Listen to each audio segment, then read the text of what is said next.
Hello, everyone, and welcome back to the Blue Jay Center podcast presented by the Sick Podcast Network. I'm here, Cole Whiston, and I'm doing a solo show today, so you have to listen to me for the full, 30 minutes, whatever it's going to be, but I'll try to make it as interesting as possible. And the Jays helped me out a bit since they just won a series in Seattle. Let's get into it. Turn up your volume. Because you're about to listen to the Sick Podcast. Blue Jays Center. Bautista drives it deep left field. Gone! The sickest Toronto Blue Jays podcast. It's gonna be sick. I know. This might come as a surprise to you guys, but the Jays and this podcast are actually going to be very positive today. The Jays are coming off a series win in Seattle. They win the last two games in Seattle to get the series W. Both games coming at the score of 5-4 in favor of the Jays. And I will just go through the best positives from this series. First and foremost, Yara Rodriguez had another fantastic start. That got the dub yesterday. 6 shutout innings, 1 hit. That's what he had in 6 shutout innings yesterday. Kevin Gausman also had a good start in Seattle. And today, Jose Berrios kind of had a good start for the most part. So he had 10 strikeouts, which is a season high for him, and has been one of his kryptonites this year in getting strikeouts. He has a career low right now in his strikeouts per 9. But he is also probably at a career high in home runs given up per 9 innings because he gave up two more home runs today, which extend his MLB lead in home runs given up so far this year. He gave up 4 in total. It didn't cost the Jays. It did prevent him from getting the quality start as he went 6 innings, 10 strikeouts, 7 hits, 1 walk, and then the 4 earned runs. It prevented the quality start, but like I said, the Jays got it done, and that's because talking about kryptonites, the Jays' kryptonite so far in the last 3 weeks has been their bullpen. Not today. 4 shutout innings. Nate Pearson, then Zach Pop, then Chad Green, and then Yenesis Cabrera to finish things off in the 10th inning as we went to extras. I think that today is absolutely not a resemblance of what this team has been all season long. And like I've said, my stance hasn't changed on the big picture. This season is over. The Jays should still sell at the deadline, and we will get into that later in the show. That doesn't change after a series win in Seattle, despite Seattle being first in the AL West. Doesn't matter. Doesn't change anything. This team should sell. But it was 30,000 plus fans every single game in Seattle, with obviously a lot of Jays fans making the trip. Rob Pentalman and James Price, obviously my partners on this podcast, both made the trip to Seattle, so they got to witness the series dub. So obviously it was a 50-50 split when it comes to fans in Seattle. Always is. We own that building. And the Jays actually pulled out this series W, obviously, on top of having, possibly the home court advantage. But my point is that getting that series with that atmosphere in July, you know what? Screw the negatives. We'll still take the positives, and I will still treat it as a big series W, because that's what it was. Now let's get into some more nitty-gritty stuff. Chad Green has been so good this year, and he is an expiring contract. He has to go at the deadline. If anybody gets traded at this deadline, the number one on that list, I think, needs to be Chad Green. Even if we've seen the Houston Astros and Seattle, both in years where they were contending, trade off a back-end reliever to get another piece, in the lineup. That's what the Jays should do here. The Jays should trade Chad Green for a guy who's, 24, 25, 23, on the cusp of the majors, or, he's gotten a little bit of a stint in the majors, but hasn't quite, been able to prove an everyday spot yet. Hopefully in the top 100 prospects, whatever. If he's outside of that, that's all good. But Chad Green needs to be traded at this deadline. I think that if you do not trade Chad Green at this deadline, your deadline was a mistake, and it was a failure. You didn't succeed at the deadline. He's the most obvious answer for this trade deadline for him to be traded. So hopefully he does get traded. The the Jays have the off day tomorrow. The All-Star break's coming up July 15th to July 18th. The Jays are only sending one guy. Vladimir Guerrero Jr., as we talked about previously, maybe on the Blue Jay Center Instagram post-game show, is the only Toronto Blue Jay selected to the All-Star game this year. And he is selected as a starter. He did win the voting in that category versus Ryan Mountcastle, who he is outperforming this year. So good for him. He'll go to his fourth All-Star break. But something we have not been used to in recent memory is the Jays only sending one guy to the All-Star break this year. That came as a surprise. But let's go through Vladdy's numbers just so you guys know I'm not just talking him up, because he did deserve to go this year. He is having a fantastic year, and he is significantly better than what he was last year, which is all we asked for. That's all we could ask for, is be better than you were last year, and he has been just that. Here are the numbers. An 832 OPS. This is all coming into today. A 136 OPS plus, 13 home runs, 52 RBIs, batting .295 with a 370 on-base percentage. This is all across, 380 plate appearances. He has been fantastic. You want to talk about his WAR? His baseball reference WAR sits at 2.5, projecting to be a 5-win player this year. That's the Vladdy we asked for. That's the Vladdy the Jays have been asking for. And that's why if you watch previous episodes of this podcast, you might see Rob and I talk about re-signing Vladimir Guerrero Jr. Because if we can get him at market value, which is right around a $250 million contract and less, if you can get him at that for 7 years, 6 years, you do it. You do it. He has the highest upside on this team. He has a higher upside than Bo Bichette, despite Bo Bichette's consistency until this year. You would still take Vladimir Guerrero Jr. at the upside rather than the consistency of Bo Bichette, because you just would. Vladimir Guerrero Jr. at his peak is one of the best hitters in all of baseball. So if you can get him at market value, you re-sign him. So I absolutely do not expect him to be traded this year at the deadline, because I think the Jays are going to give it one last shot this offseason at getting a deal done. Obviously, if they can't even avoid arbitration, then it doesn't line up nicely in terms of getting a long-term deal done.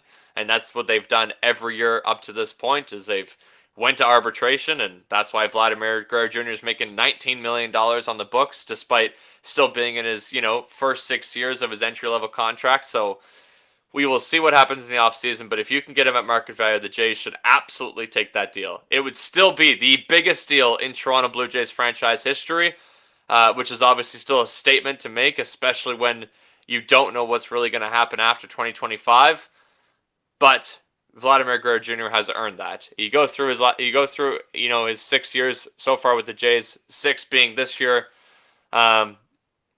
OPS plus over 100 every single year. And in fact, over 110. Actually, I'll go a step further. Over 115 every year of his career, except his rookie year, where he had 500 plate appearances when he was 19 years old. That year, 772 OPS and a 106 OPS plus. Every year since then, this is what it reads: 115, 167, 133, 116, 136. In Vladdy's worst year, not counting when he was a teenager who couldn't even drink in the United States, he is at least 16% better than the average hitter in Major League Baseball. And you take that guy when you can get him. Especially if this whole third base experiment is actually going to become more of a platoon experiment going forward. If you can get Vladdy playing serviceable defense at both first base and third base going forward, that completely changes the player and the market value that Vlad is. Because at first base, obviously that diminishes quite a bit. Plus, you don't have the versatility of getting, another bat first corner infielder if Vladdy can only play first base. We've seen him play third base a few times this year. Today being one of those games where you could argue, made an error in the 10th inning. Hard hit ball to third base. He gets it on a short hop. He just blocks it to keep the guy at second, and he obviously can't make the throw to first, so he doesn't even bother throwing it at all. a good third baseman makes that play.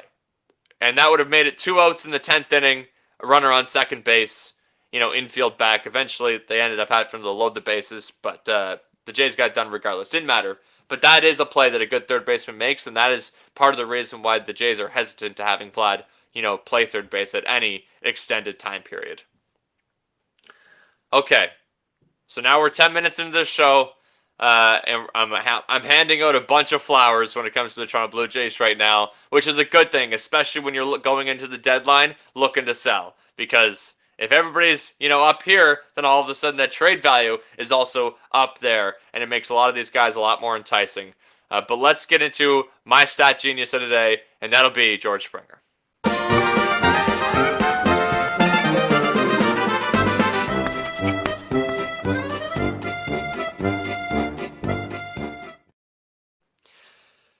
Ad nauseum, we have talked about how horrifically bad George Springer has been up to this point. He is, people were not only calling for him to be removed from the leadoff spot, which never should have even happened to start the year.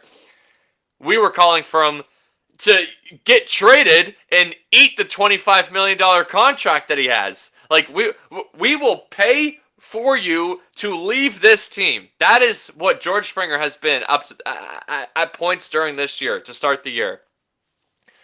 But it's time to finally give him some credit, because since June 1st, he has been a 755 OPS hitter, which is ridiculous. For the guy that was hardly in the 600s for OPS, at points below 600 OPS during the year, he has finally gotten his groove, it looks like. A 755 OPS across 121 plate appearances since June 1st. Again, this is coming into today, where he hit a 3-run home run to tie the game in the middle of the game against Seattle. That's what he did today. So, here it is. 6 home runs, 19 RBIs, at least. I assume he only had the 3 RBIs today.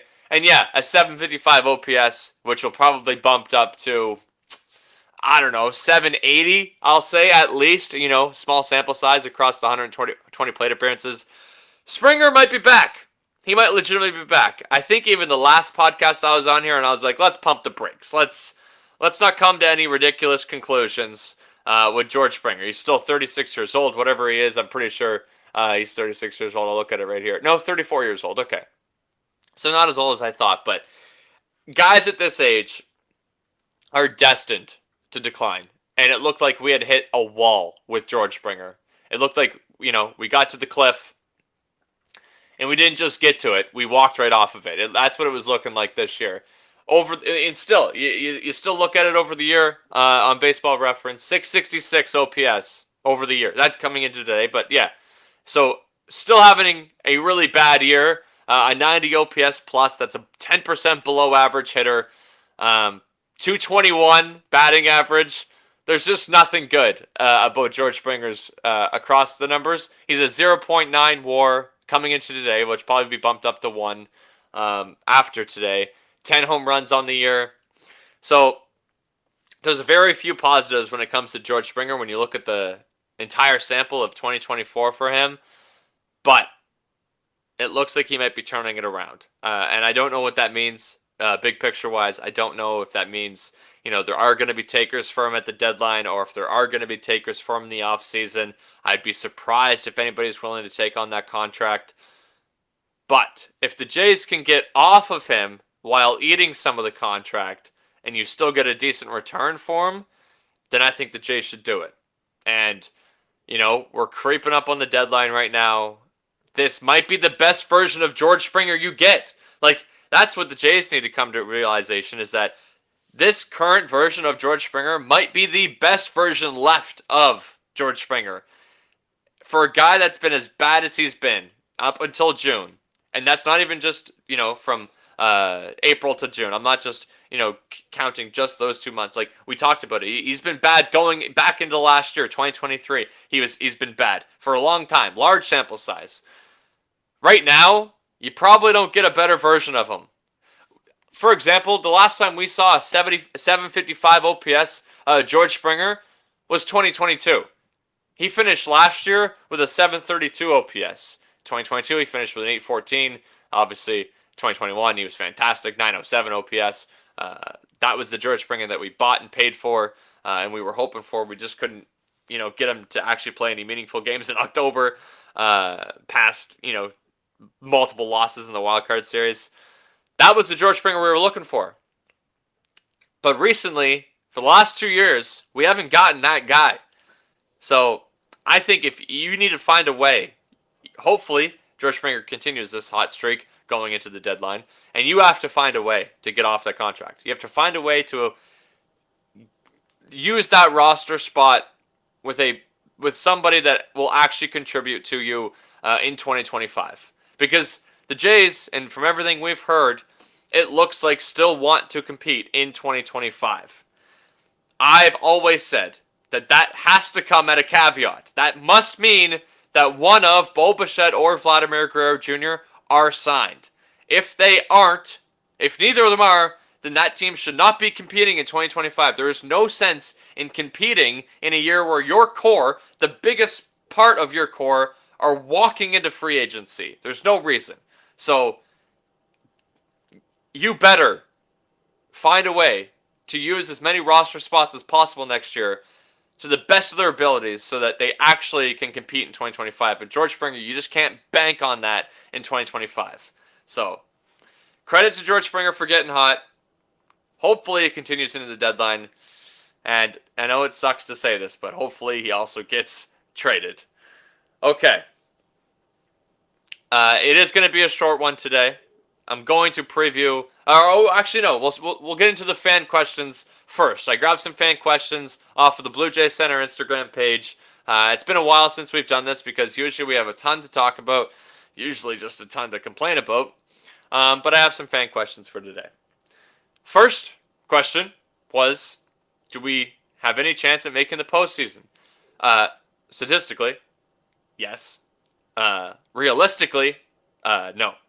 As I said off the top of the show, I don't see this team making the postseason at all. Every time we've brought this conversation up, we've said that the only way that would happen is if this team's entire identity took a drastic shift. It includes Bo Bichette being Bo Bichette. It includes Vladdy being Vladdy. Springer being Springer, the entire starting rotation being what they've been, the bullpen finally putting a long streak together, and like all of those things, the Jays have never gotten any part of that this year. Bo Bichette's been awful. George Springer's been awful. Vladdy's been good. The bullpen has been awful. The starting rotation hasn't even been reliable. Like, there's very few bright spots in this Jays team this year, so no. I don't think the postseason is in our future in 2024.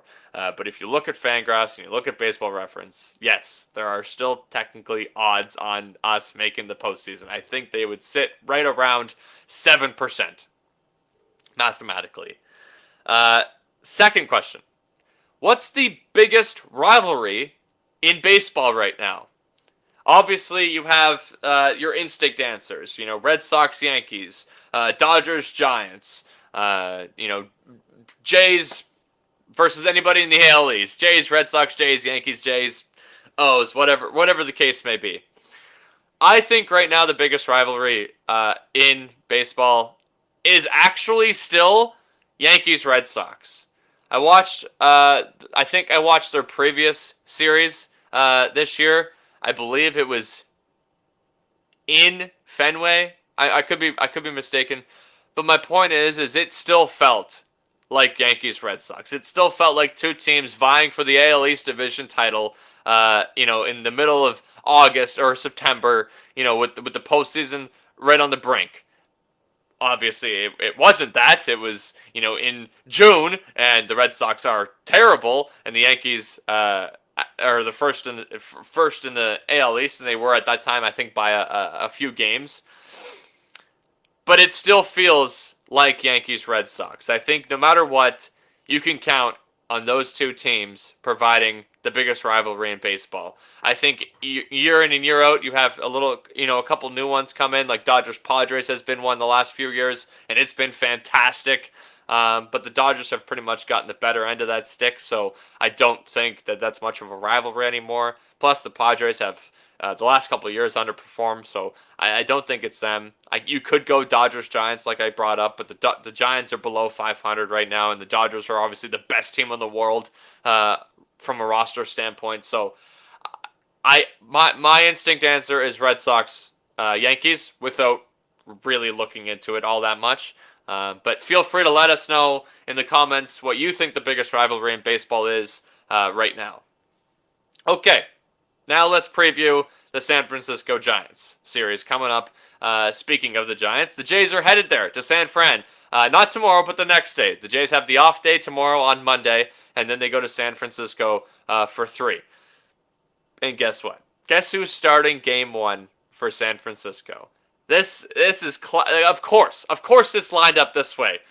Jordan Hicks. If anybody who has been if all of you Jays fans have been living under a rock this year and you don't know, what happened to Jordan Hicks after he left us in free agency this year, after he was pretty good for us last year.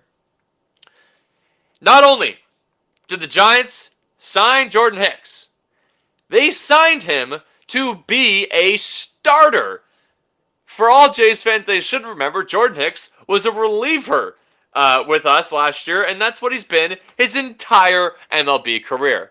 I'm going to pull up right here on Baseball Reference, because this is ridiculous. I was pissed when this happened. Okay, so his entire MLB career, coming into this year, he had 187, I'll get the math right here. Okay, hold on one sec. Okay, it's not letting me do it. Anyways, coming into this year, he had roughly 169 appearances in the big leagues, all of which were in the pen. Every single one. Every single one. This year, he has 18 appearances and 18 starts. And you would think, oh, well, I wonder how that's going. Pretty fucking well. To be honest, he has a 3.47 ERA, a 1.11 ERA plus, so he's 11% better than the average pitcher in baseball right now, and a 1.32 WHIP, which this is only recently too. He's been bad recently. I think if you look at his last 5 starts, he's actually been kind of bad.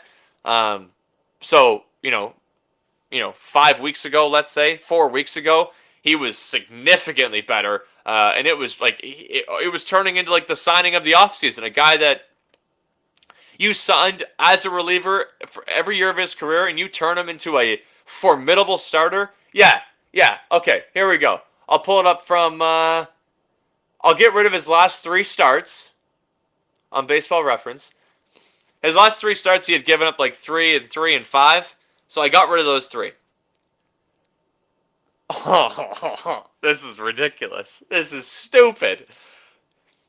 He had 76 innings pitched, 68 strikeouts, a 2.8 ERA, and a 6.52 OPS against. 231 batting average against. Oh my God.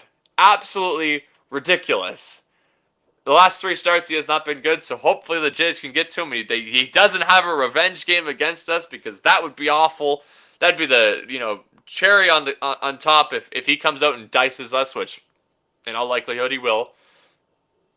But Jordan Hicks has been, I think, the craziest signing of the offseason. A guy that had never started a single MLB game coming into this year. A guy that has been in the league since, I believe it was 2018 is what I read. Yeah, 2018. He's been in the league since 2018. He hasn't started a Major League Baseball game. And the Giants are like, yep, that's our guy. We're putting him as our 3 starter.